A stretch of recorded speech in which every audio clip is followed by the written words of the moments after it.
التواب المنتقم العفو الرؤوف ملك الملك ذو الجلال والإكرام المقسط الجامع الغني المغني المؤتي المانع الضار النافع النور الهادي البديع الباقي الوارث الرشيد الصبور الذي لم يلد ولم يولد ولم يكن له كفوا أحد ليس كمثله شيء وهو السميع البصير بسم الله الرحمن الرحيم اللهم أنت السلام ومنك السلام وإليك يعود السلام فحينا ربنا بالسلام أدخلنا الجنة دار السلام تبارك ربنا وتعاليت يا ذا الجلال والإكرام برحمتك يا أرحم الراحمين والسلام على المرسلين والحمد لله رب العالمين.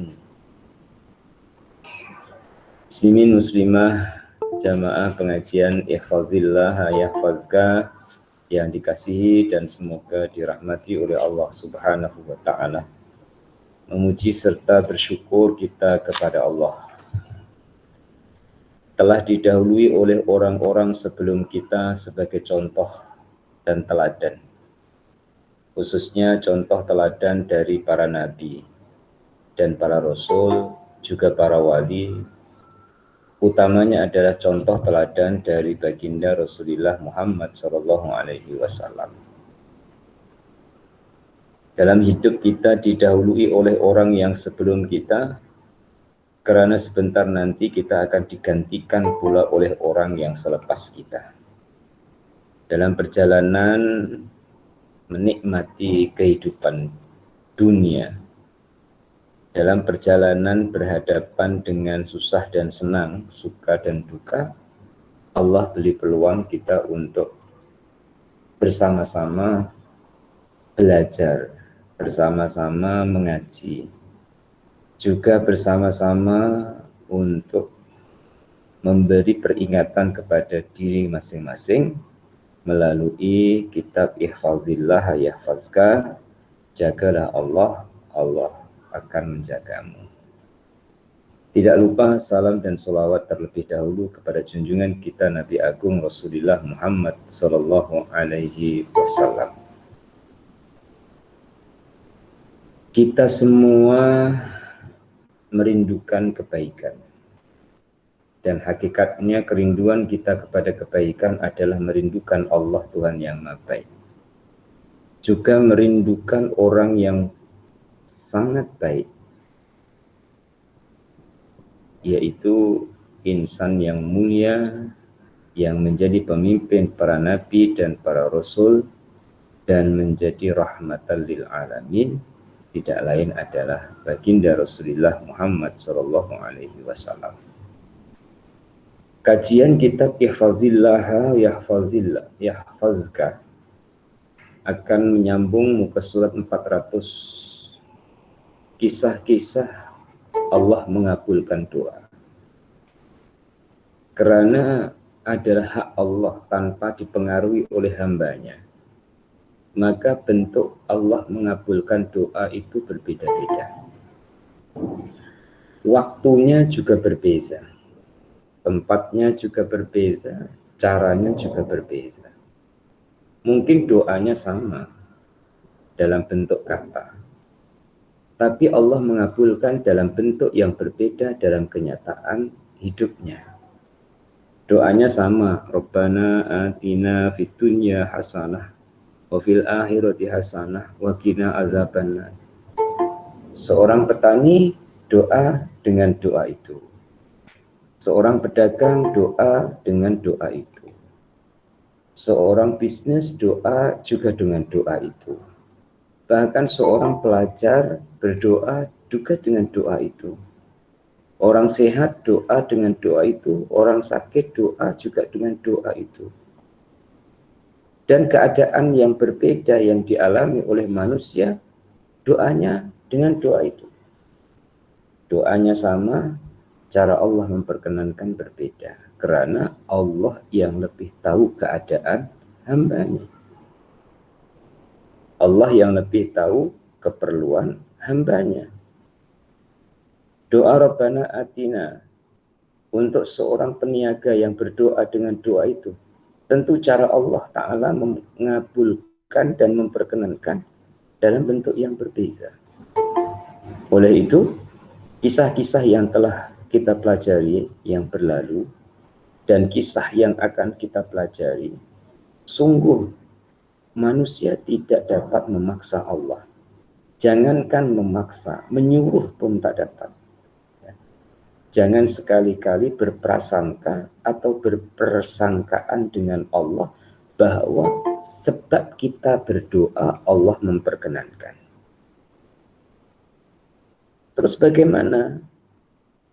Kita berdoa adalah khidmat dan tawakal kita kepadanya.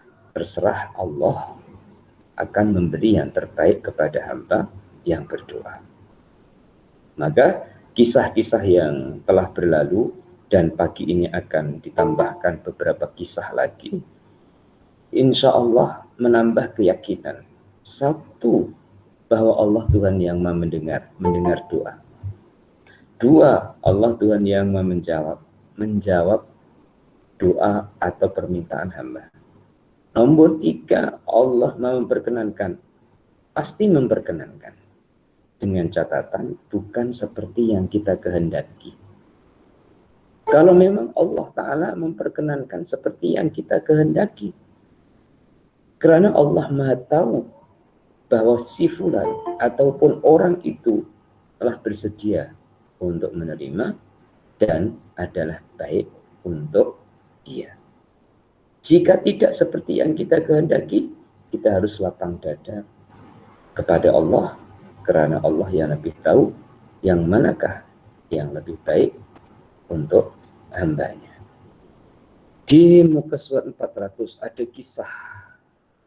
Kisahnya berhubungan dengan Rasulullah SAW dan dua orang yang memusuhi baginda.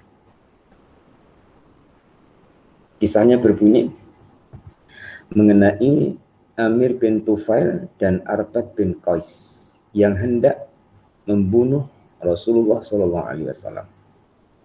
Lalu Amir berkata kepada Arbad, saya akan memalingkan Muhammad daripadamu. Sekiranya dia sudah berpaling, maka bunuhlah dia.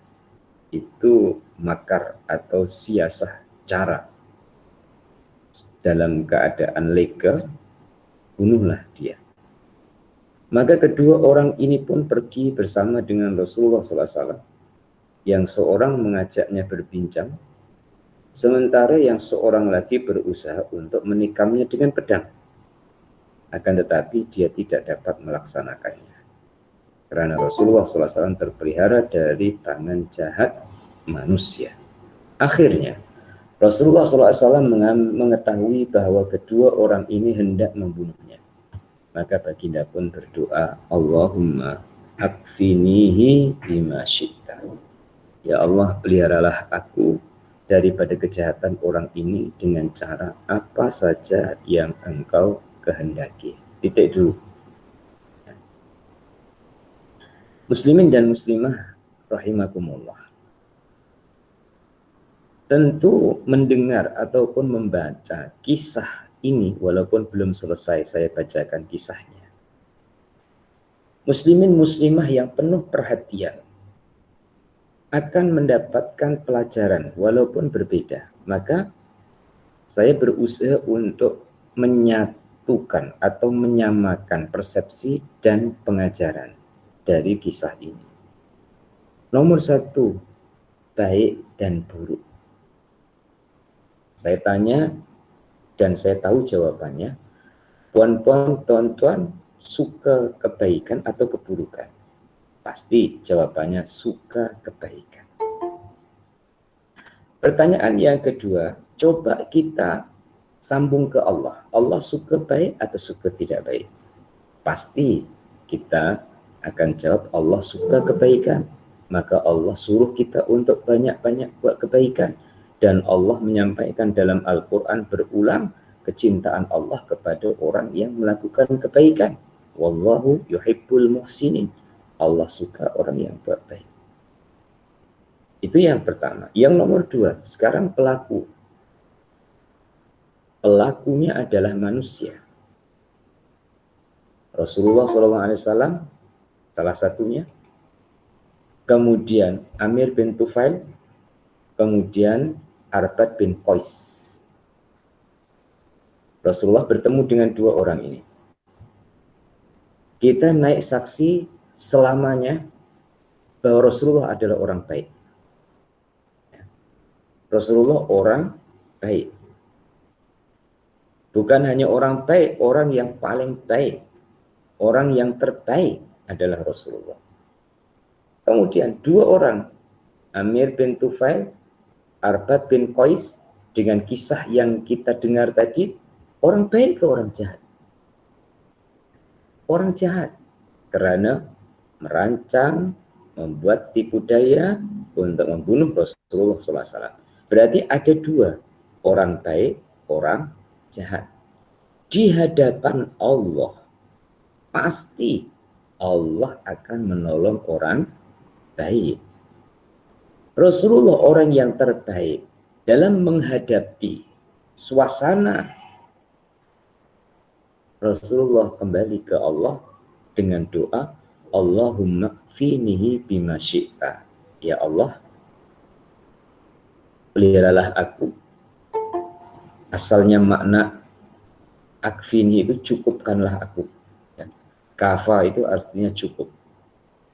Cukupkanlah aku, diartikan peliharalah aku daripada kejahatan orang ini bima syi'ta, dengan apa saja yang engkau kehendaki. Rasulullah berserah ke Allah. Doanya adalah mengandungi tawakal kepada Allah. Rasulullah buat baik karena Allah. Ada masalah, ada urusan, ada ujian, ada dugaan, ada ancaman, Rasulullah balik kepada Allah. Muslimin dan muslimah, saya bawakan contoh keluar dulu. Guru dan murid. Andaikan muslimin muslimah sebagai gurunya menjaga 20 atau 30 murid. Dalam kelas itu ya ada dua, murid baik, murid belum baik. Ya. Kalau diringkas agak kasar, ada murid yang baik, ada murid jahat. Tuh, ya.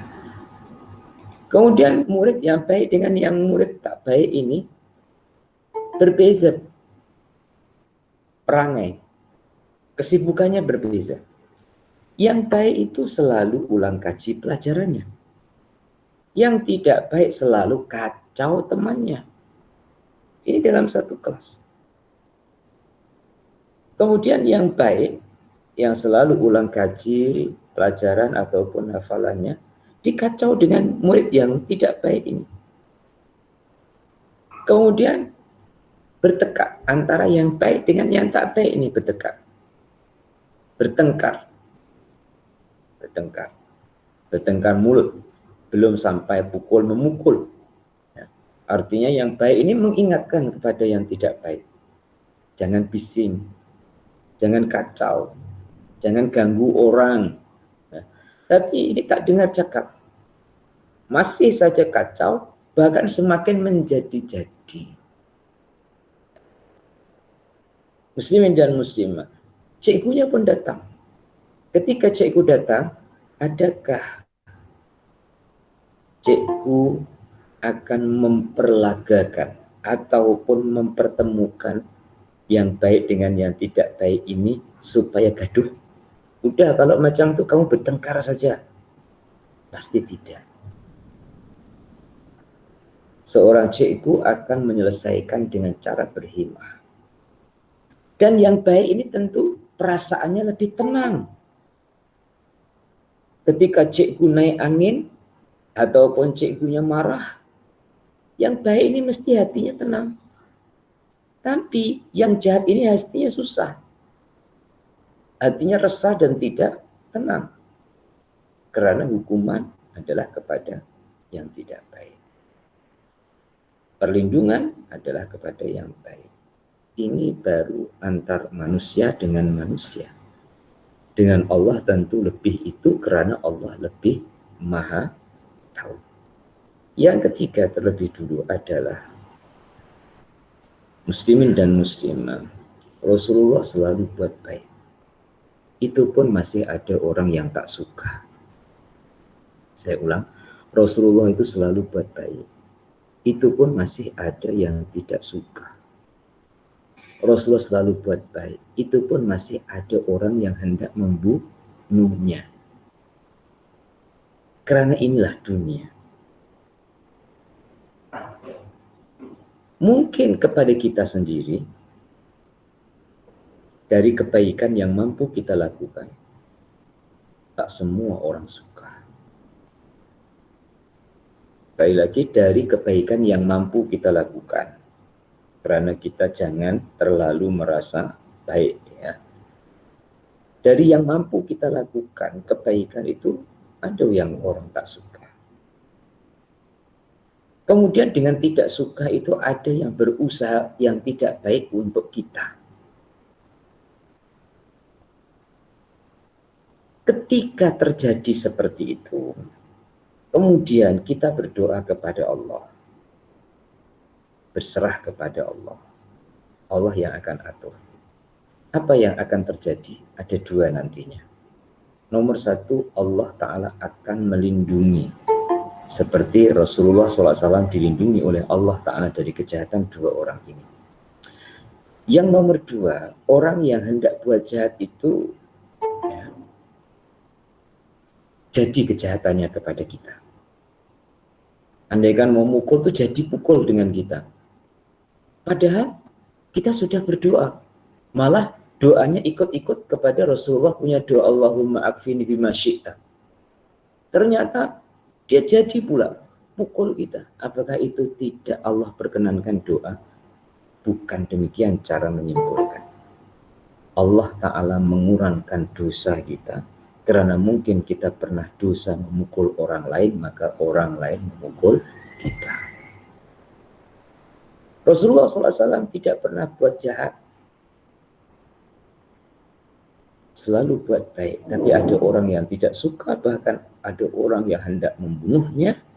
Kemudian baginda serahkan itu kepada Allah. Apa yang terjadi? Bacaan berikutnya. Adapun dengan Amir bin Tufail, dia ditimpa oleh kelenjar unta. Terkena kelenjar unta sehingga mengalir ke dadanya. Lalu dia menggarunya. Setiap kali dia menggarunya, dia turun hingga menutupi perutnya. Maka dia pun berkata, saya akan mati karena kelenjar ini di rumah seorang perempuan dari Bani Salul. Naikkanlah aku ke atas kuda. Lalu dia pun berteriak dan berkata, sebuah kelenjar seperti kelenjar unta di rumah seorang perempuan daripada Bani Salul. Akhirnya Allah membunuhnya. Itu satu orang. Muslimin muslimah, bukan Rasulullah Shallallahu Alaihi Wasallam berdoa tidak baik. Rasulullah berserah kepada Allah urusan yang dihadapinya. Dan Allah lah Tuhan yang Maha Tahu hamba yang baik dan hamba yang tidak baik. Orang kedua, sedangkan Arbad bin Qais, dia mengambil untanya dan barang-barangnya karena hendak pergi ke pasar. Tatkala dia berada di antara rumahnya dan pasar, Allah mengirimkan halilintar dan petir, menyambar lelaki malang ini. Unta, harta, dan semua barang-barangnya musnah sama sekali. Seorang penyair mengatakan, kalau dia pergi membawa Ummu Ahmad, maka dia tidak kembali juga keledainya. Muslimin muslimah rahimakumullah. Itu cara Allah. Dan itulah Allah. Tuhan yang Maha mengetahui dan yang tidak terhalang pandangannya terhadap semua hambanya. Diketahui oleh Allah Ta'ala tanpa ada halangan siapa yang baik, siapa yang belum baik. Seperti jamaah yang ikut dalam pengajian. Tahap manakah kebaikan kita jika dikategorikan dalam bentuk peratus ataupun persen? dan tahap mana keburukan kita. Tidak diketahui oleh orang lain. Dan kita ketika muhasabah, kita yang paling tahu. Dan Allah yang lebih tahu. Kadang orang itu ingin untung sendiri. Walaupun di atas kerugian orang lain. Kadang orang ingin sehat sendiri. Walaupun di atas kesakitan orang lain. Ini wajar, biasa. Karena sifat manusia, sifat keasliannya, sifat keegoannya, sifat keangkuhannya adalah seperti itu. Tetapi Allah mengutus utusannya, khususnya kita, adalah Allah mengutus Rasulullah SAW untuk berakhlak mulia. Pada saat manusia mengambil contoh teladan, baginda Rasulullah SAW adalah idolanya. Sudah tentu tidak hanya untuk kepentingan pribadinya, tapi adalah untuk kepentingan hamba-hamba Allah lainnya. Contoh, muslimin dan muslimah. Di antara kita itu tidak ada yang bersih dari dosa. Punya dosa masing-masing. Di antara kita tidak ada yang hanya buat baik tanpa pernah buat jahat. Kita ada kejahatan. Dari kejahatan atau kesilapan dan kesalahan, Allah Subhanahu wa Ta'ala, Tuhan yang Maha Kasih dan Penyayang. Bagaimana mendapat pengampunan dari Allah atas dosa yang dilakukan? Sebab bila ditempuh dengan istighfar, istighfarnya tidak bersungguh-sungguh. Bila ditempuh dengan jalan sholat taubat, sholat taubatnya pun tidak bersungguh-sungguh, tidak khusyuk. Allah berkehendak memaafkan, maka Allah Ta'ala jadikan ujian-ujiannya adalah pintu-pintu kemaafan dari Allah atas dosa yang dilakukan. Kesulitan dan kesusahannya adalah pintu-pintu kemaafan dari Allah Subhanahu wa Ta'ala. Insya Allah, sama-sama kita berpikir demikian, maka tidak ada kesulitan untuk orang mukmin, melainkan kebaikan Allah kepada orang mukmin. Tidak ada ujian bagi orang mukmin, melainkan kebaikan Allah untuk orang mukmin. Sama ada kebaikan Allah akan mengampuni dosa, ataupun kebaikan Allah akan mengangkat derajatnya, ataupun kebaikan Allah Ta'ala akan memuliakan ia. Dan itu adalah urusan Allah Subhanahu wa Ta'ala. Yang penting pada kitanya adalah mari kita buat baik. Ya, buat baik kepada siapapun, bersangka baik pun juga berbuat baik semampunya.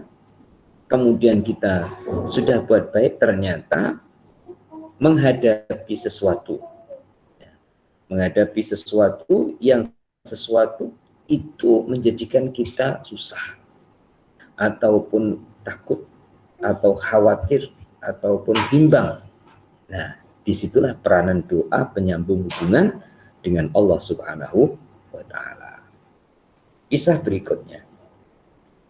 Adapun mengenai doa orang-orang soleh yang dikabulkan oleh Allah, sangat-sangat banyak sekali. Dan yang paling banyak adalah doa-doa Sa'ad bin Abi Waqqas radhiyallahu anhu. Dia berkata kepada Rasulullah SAW, wahai Rasulullah, berdoalah kepada Allah supaya aku menjadi orang yang mustajab doanya. Rasulullah SAW pun bersabda, ya Sa'ad, atib mat'amaka, takun mustajabat da'wati. Wahai Sa'ad, perbaikilah makananmu.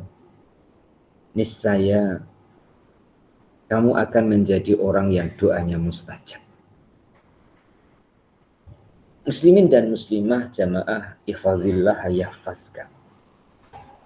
Nasihat baginda kepada Sa'ad bin Abi Waqqas ringkas, tapi itu merupakan sumber dari mata air yang memancar ke seluruh anggota. Maksud ucapan saya, Allah itu suruh kita makan. Karena untuk bertahannya hidup melalui makan. Sekali lagi, Allah itu suruh kita makan. Dan banyak kali suruhan Allah untuk kita makan dalam Al-Quran. Ya ayyuhalladzina amanu kulu min tayyibati ma razaqnakum washkuru lillahi in kuntum iyyahu ta'budun. Itu untuk orang beriman. Untuk semua manusia, ya ayyuhan nas kulu ma fil ardi halalan thayyiba. Makanlah apa yang di bumi yang halal dan yang baik. Jadi Allah Ta'ala suruh makan.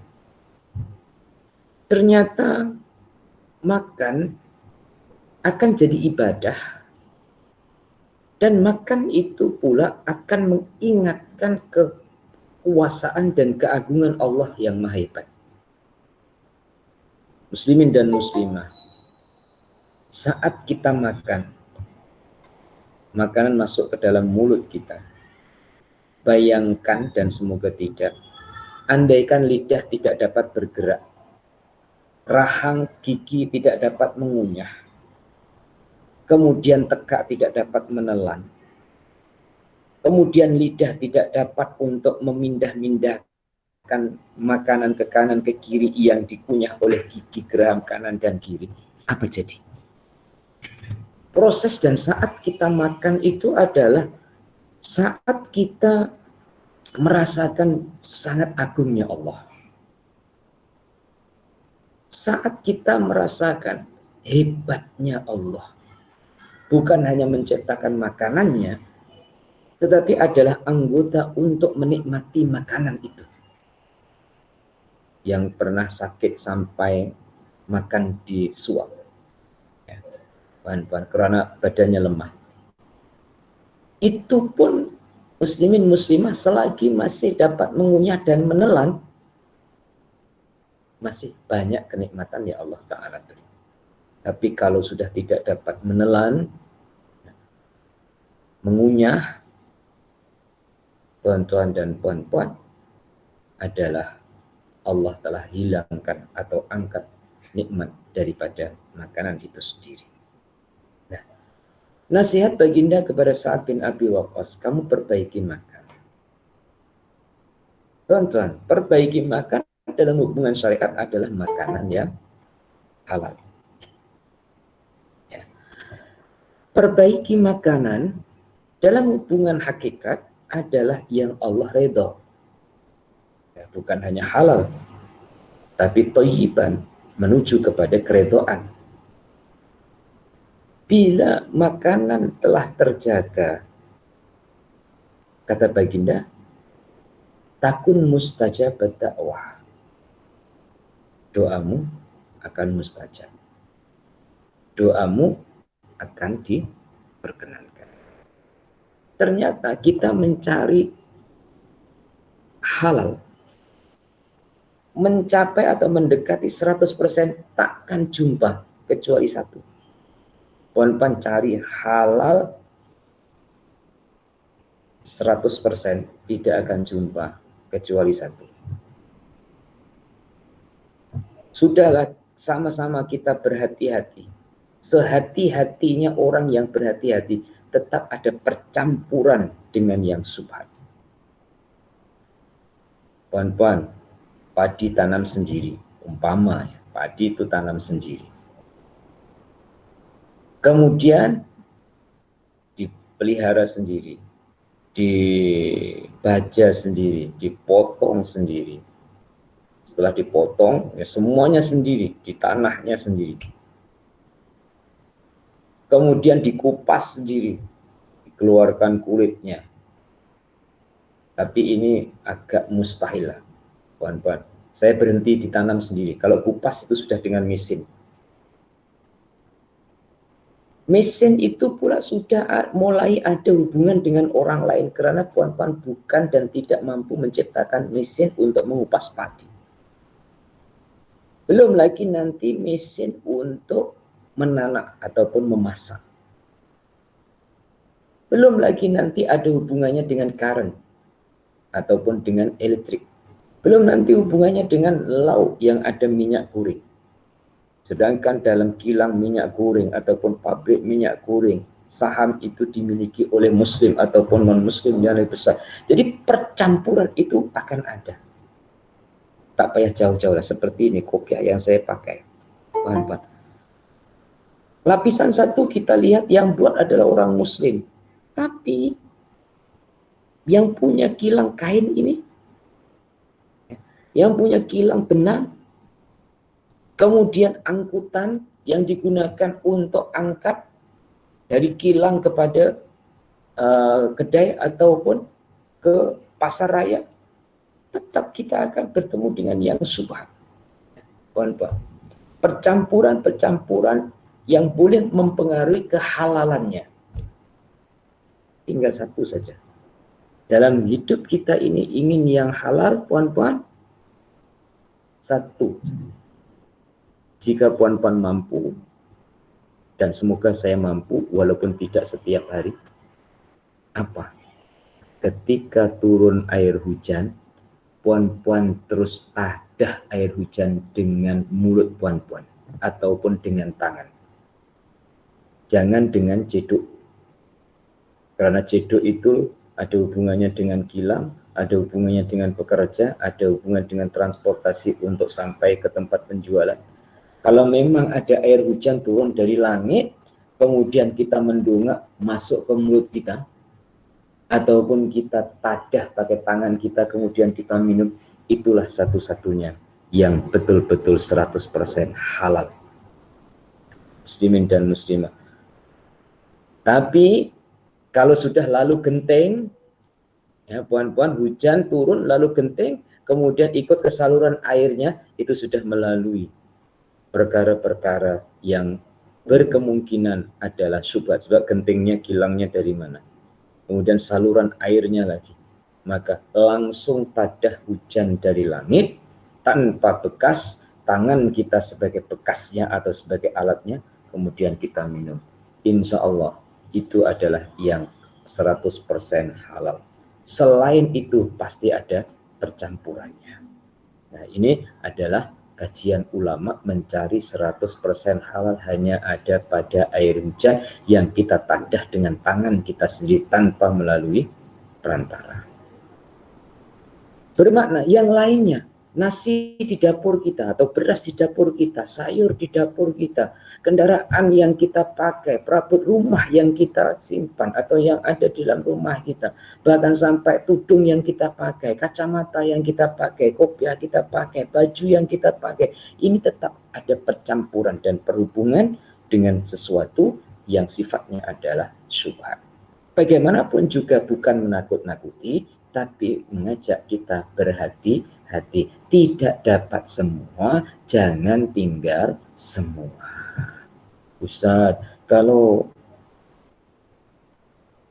baju yang saya pakai ini ada hubungannya dengan kilang baju, ada hubungannya dengan penjahit, ada hubungannya dengan penjual benang, ada hubungannya dengan lori yang bawa kain, ada hubungannya dengan kedai. Habis cara cari baju yang 100% halal bagaimana?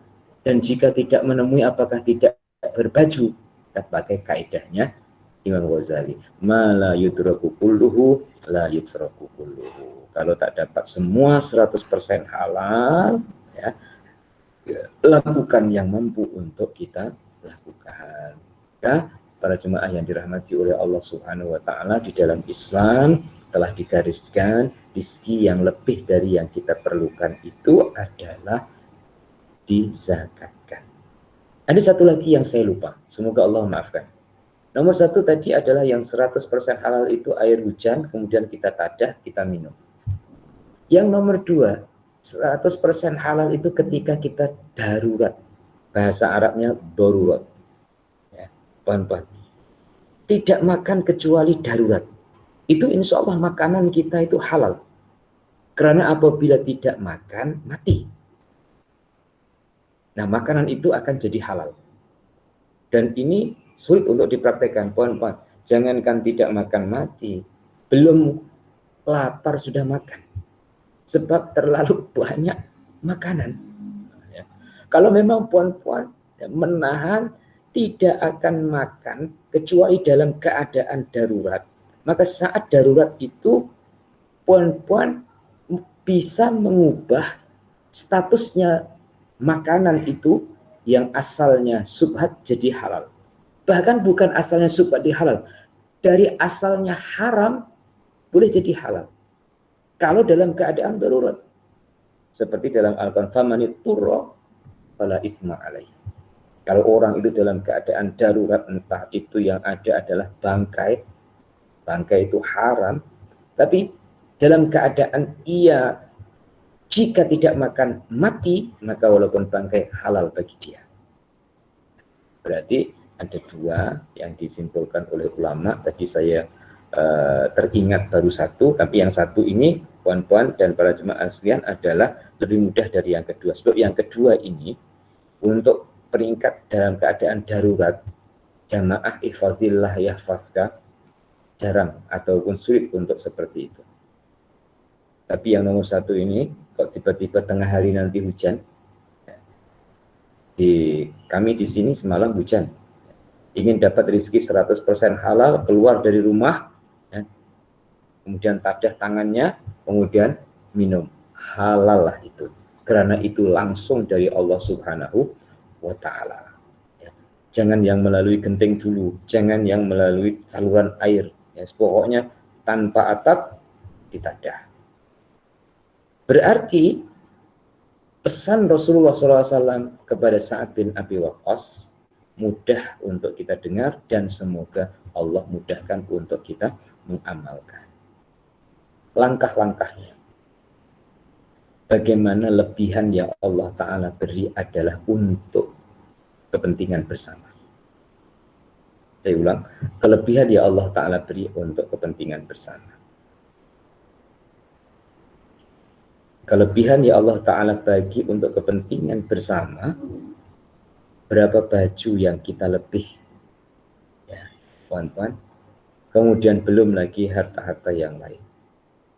Semoga salah kita dimaafkan oleh Allah, baik kita diterima oleh Allah, dan selalu ditunjukkan oleh Allah untuk menuju kepada kebaikan.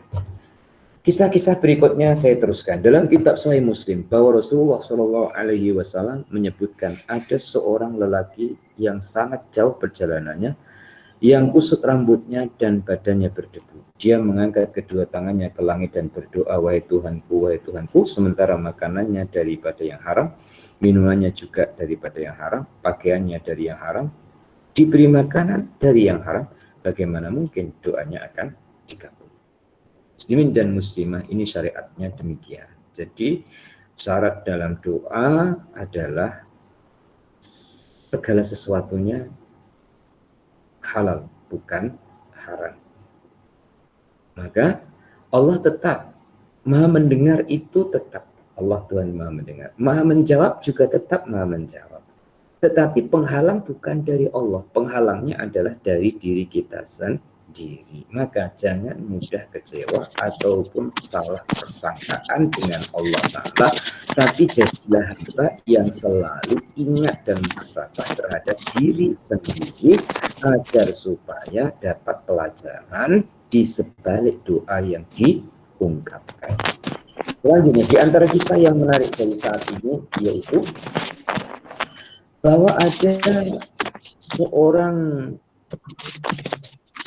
lelaki yang mengatakan sesuatu yang tidak mengenainya, yang tidak benar mengenainya.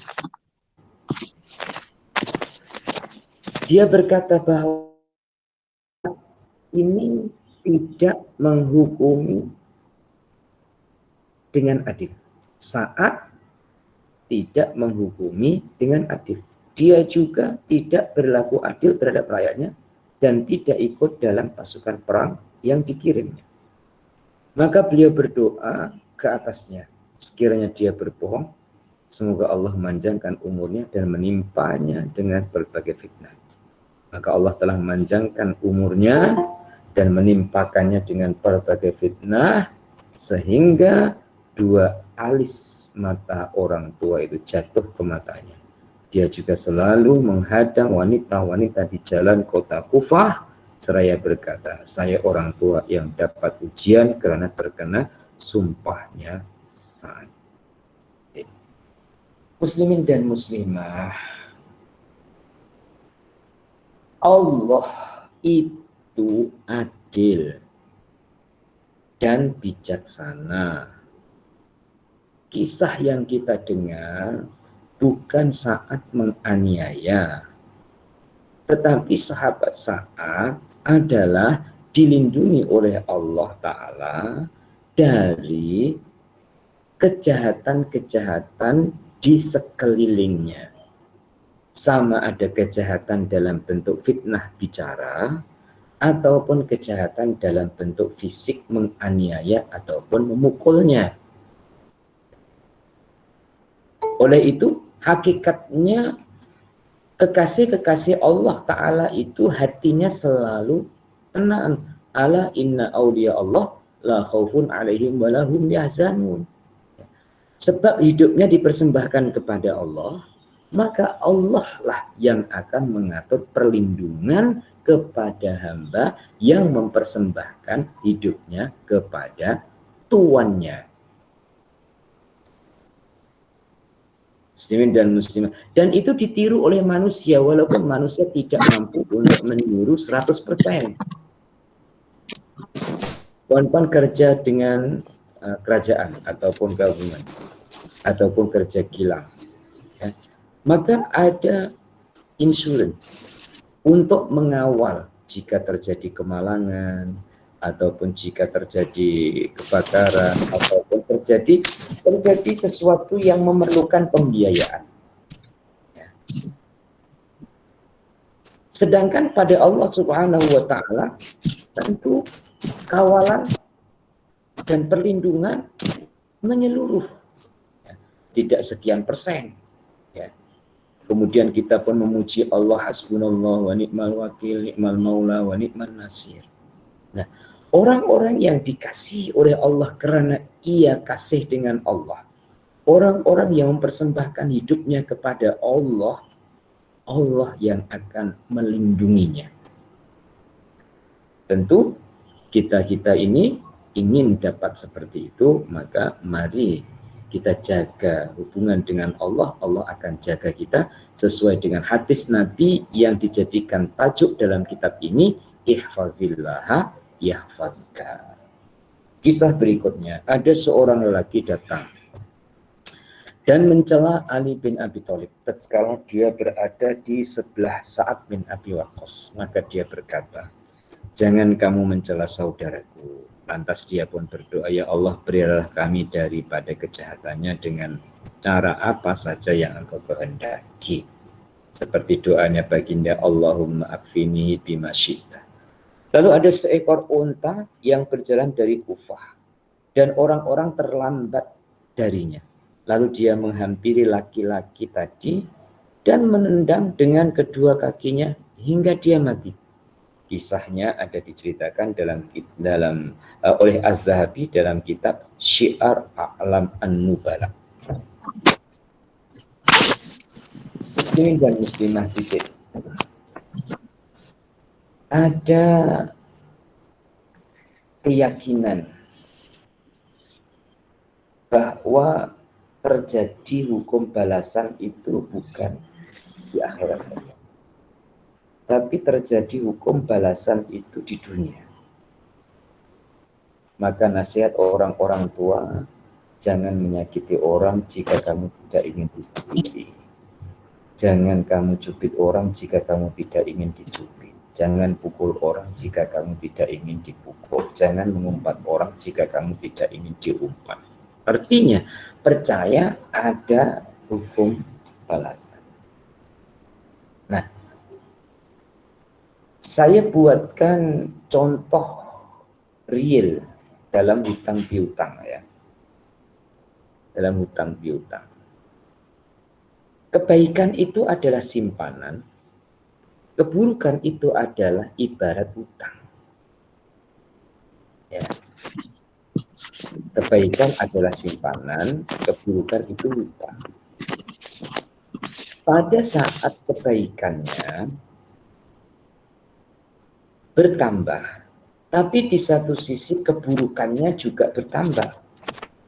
Kemudian dalam hukum balasan, kebaikan untuk membayar keburukan ataupun simpanan untuk membayar hutang.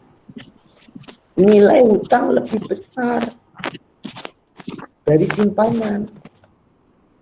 Andaikan begitu, berarti tidak cukup untuk bayar hutang. Tapi dia harus bayar hutang. Masya Allah.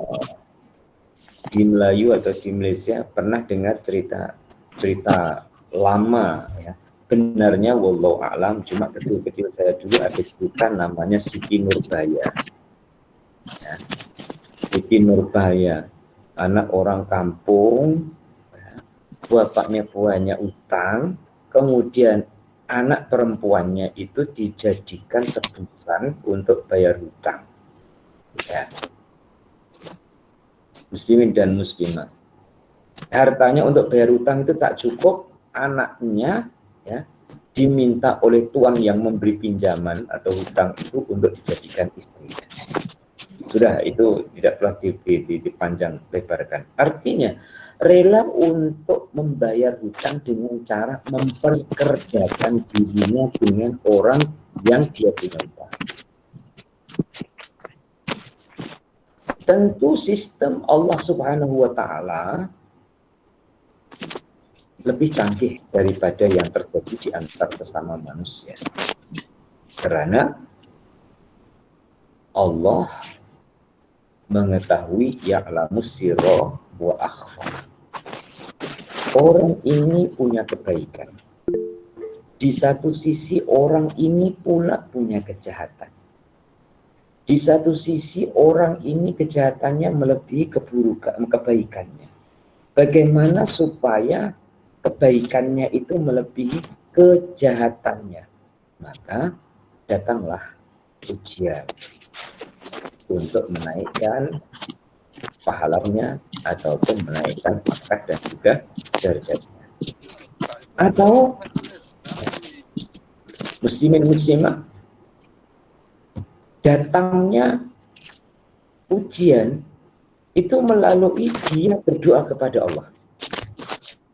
Dia berdoa pada Allah, tapi Allah uji, belum diperkenankan. Puan-puan semalam tak susah karena tidak mengingat sesuatu. Tapi hari ini susah karena ingat sesuatu yang menyusahkan.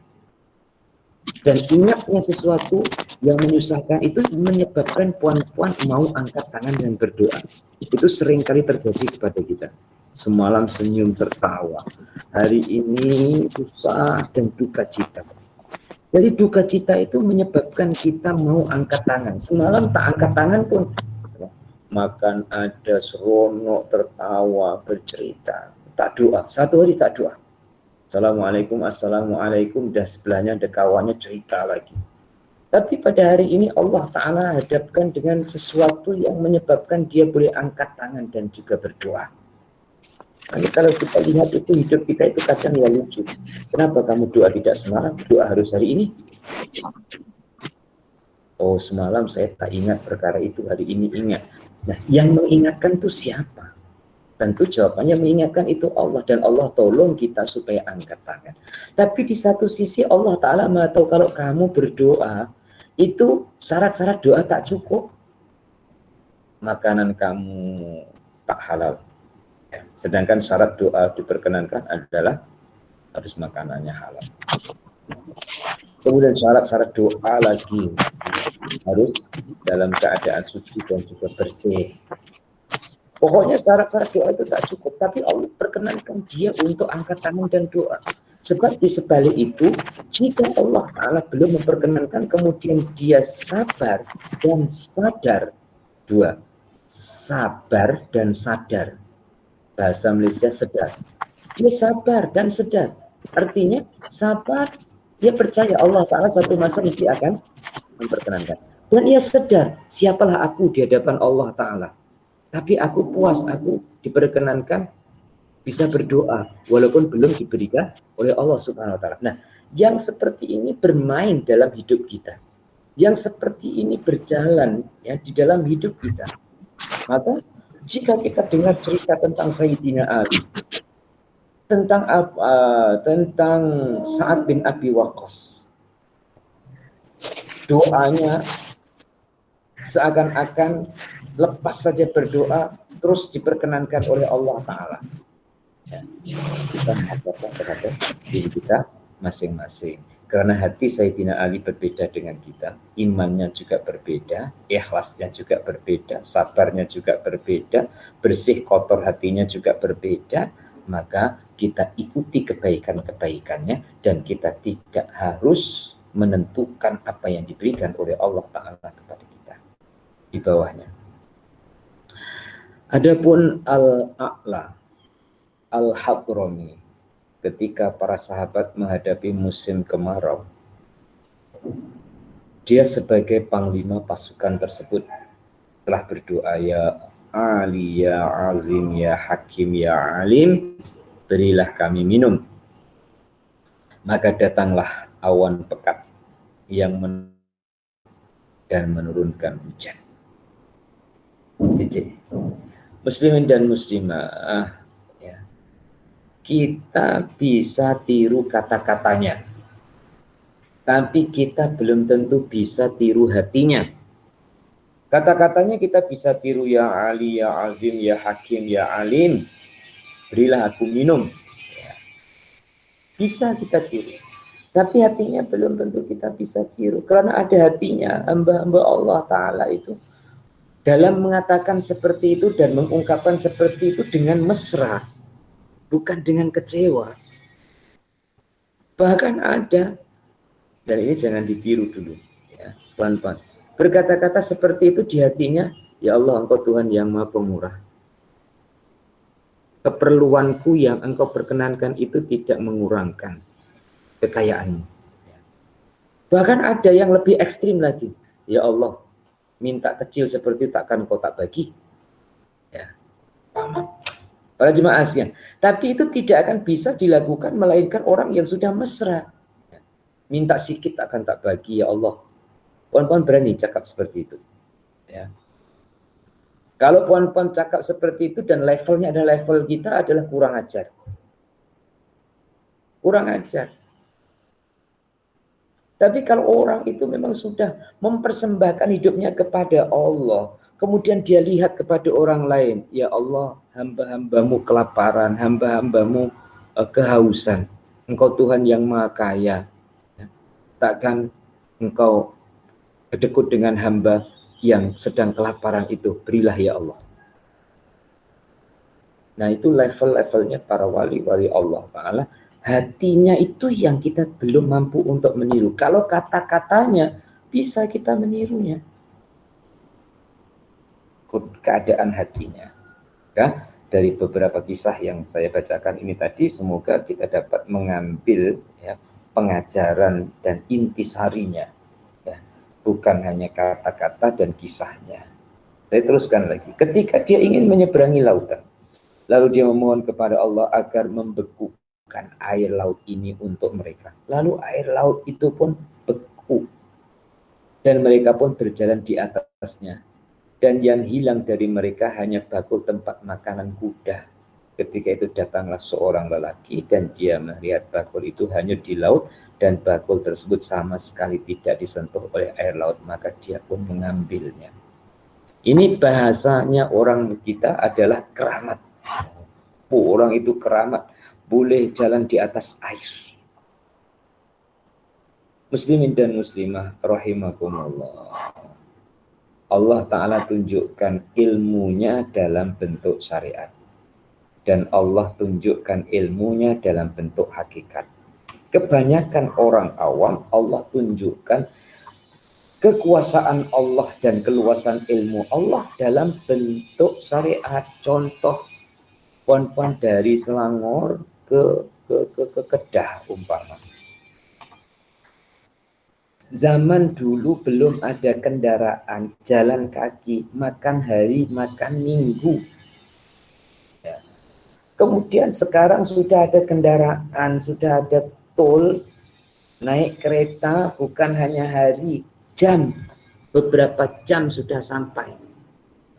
Kemudian ada teknologi lagi, bukan kereta tapi aeroplane, pesawat terbang, bukan jam, menit boleh sampai.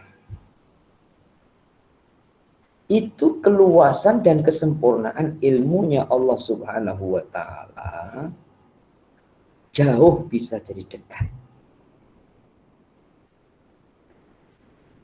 Dan orang tidak heran. Cepat kamu sampai di Kedah. Orang tidak heran karena tahu dia naik pesawat. Satu. Nomor dua, ikan sebesar orang atau bahkan lebih besar dari orang. Hidupnya di lautan. Dan tidak terkaram ataupun tidak mati. Juga ada burung boleh terbang. Tidak pun jatuh. Ia tidak heran. Kenapa? Karena ia menemukan bahwa yang punya kuasa menerbangkan itu bukan burung terbang, tapi Allah. Maka jika secara hakikat tanpa menggunakan alat jauh bisa jadi dekat, tanpa naik perahu berjalan di atas lautan tidak basah, muslimin muslimah, itu bukan tujuan ibadat. Tapi itu pemberian Allah Ta'ala kepada hamba yang dipilih. Pemberian Allah Ta'ala kepada hamba-hamba yang diujinya. Karena bisa juga pemberian itu diberikan oleh Allah Ta'ala kepada orang awam. Artinya kepada yang bukan walinya. Untuk menguji. Nah, bedanya apa? Wali dengan tidak wali. Ini kerangkanya saja atau luarannya saja. Orang awam diberi keramat itu jadi bangga. Wah, menunjuk-nunjuk. Tapi wali Allah Ta'ala diberi keramat ataupun kejadian yang luar biasa, justru menambah takzim dan tawaduknya kepada Allah Subhanahu wa Ta'ala dan berusaha untuk merahasiakannya. Nah, itu bezanya antara wali dan orang awam. Selanjutnya, di antara karomah para wali dan pengabulan Allah terhadap doa-doa mereka ini bahwa Ummu Aiman radhiyallahu anha keluar berhijrah karena Allah dan Rasulnya daripada Mekah menuju Madinah. Di tengah-tengah perjalanan beliau merasa haus dan dahaga yang amat sangat. Lalu beliau mencari-cari air sehingga beliau hampir menemui ajal. Akhirnya beliau pun berdoa kepada Allah, maka turunlah sebuah baldi dari langit. Beliau pun minum air dari baldi itu, kemudian baldi itu pun naik ke langit. Setelah itu beliau tidak pernah lagi merasakan kehausan selama hidupnya. Setelah peristiwa ini, selama 40 tahun lamanya, ia tidak pernah merasa haus. Titik. Jamaah ifadillah yahfazka. Saya juga mencontohkan dalam bentuk fisik. Puan-puan punya anak belajar di university ataupun di pesantren ataupun di pondok. Kemudian kehabisan uang, rumahnya jauh antar negeri ataupun antar provinsi. Puan-puan tahu kalau uang anak puan-puan habis. Karena melihat kalender biasanya tarikh 20 hari bulan itu waktu untuk kirim uang. Ini sudah 21 hari bulan, 22 hari bulan, sudah terbayang duit anak saya habis. Karena sudah akhir bulan, karena sudah sampai tempo ataupun sampai tarikhnya. Dalam masa yang sama, anak pula memberitahu, "Mak, uangnya habis." Ibunya tidak perlu start kereta untuk pergi ke asrama anak. Bahkan teknologi modern ujung jari hari ini tidak perlu lagi keluar rumah. Cukup buka HP, handphone, kemudian transfer secara online, masuk ke dalam account anak. Anak tetap duduk di asrama, ibu tetap duduk di rumah, duit masuk dalam account anak. Perkara ini tidak lagi mengherankan di era kita. Ya. Tidak lagi asing di zaman kita. Uang terbang, uang melayang dalam bentuk sistem, dalam bentuk jaringan. Di alam para wali-wali Allah Ta'ala terjadi lebih daripada itu. Ya. Puan-puan, yang hubungannya bukan dengan server ataupun dengan sistem, tapi hubungannya adalah dengan Allah Subhanahu wa Ta'ala, Tuhan yang Maha mengatur.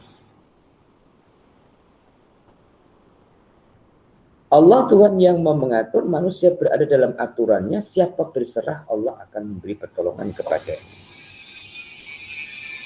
Dan inilah yang dialami wali-wali Allah, khususnya yang diceritakan tentang Ummu Aiman radhiyallahu an ketika berada dalam kesulitan, haus perlu air.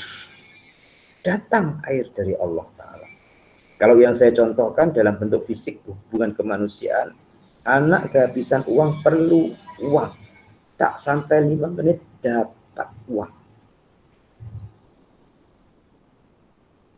Berarti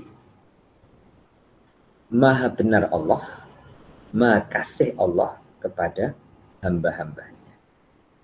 Kuncinya adalah kembali kepada tajuk kitab ini, ihfazillaha yahfazka. Bawahnya.